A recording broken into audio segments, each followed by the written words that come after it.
Mar del Plata. Con el arribo a la base naval Mar del Plata de los patrulleros oceánicos MB APA y ARA Piedrabuena, finalizó el ejercicio SAREC 2022. El mismo inició el pasado 10 de septiembre frente a las costas de Río de Janeiro y finalizó el 16 con el ingreso a Mar del Plata. Navegando unas 1.200 millas náuticas, las unidades realizaron ejercicios de evacuación médica, de remolque y de búsqueda y rescate. Por su parte, el buque de salvamento Row Vanguardia, perteneciente a la Armada de la República Oriental del Uruguay, participó en algunas actividades de oportunidad aprovechando su tránsito al puerto de Montevideo. En horarios diurnos se plantearon diversas situaciones simuladas que representaban una emergencia de búsqueda y rescate.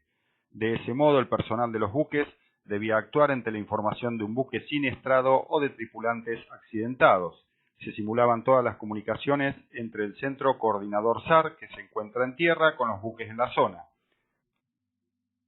También se llevaron a cabo ejercicios de remolque con el hipotético caso de un buque sin propulsión que requería ser remolcado en forma segura al puerto más cercano. En horarios nocturnos, por otro lado, se realizaron ejercicios de comunicación mediante luces. Ambas unidades amarraron en la dársena oeste de la base naval Mar del Plata el pasado viernes. Por el lado del Ejército, el Centro de Investigación y Desarrollo de Sistemas Operacionales participó en el ejercicio de artillería Escuelas de Fuego realizado en el campo de instrucción Salinas del Bebedero, provincia de San Luis. El CIDESO desplegó el Sistema Automatizado de Tiro de Artillería de Campaña SATAC, el Sistema Integral Táctico de Comando y Control del Ejército Argentino SITEA y el Sistema de Puntería Autónomo de Artillería de Campaña SIPAAC, en apoyo a la Escuela de Artillería con personal y medios propios.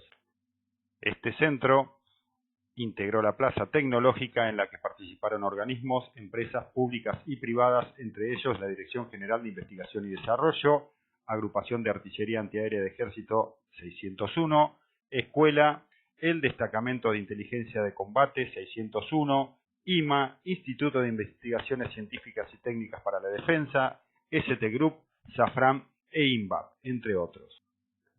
Allí se expusieron proyectos tales como SIPAAC, SLAM CP30, BCA 155 mm Palmaria y Radar Güemes, ante el Ministro de Defensa, autoridades del Ejército, la Armada y la Fuerza Aérea.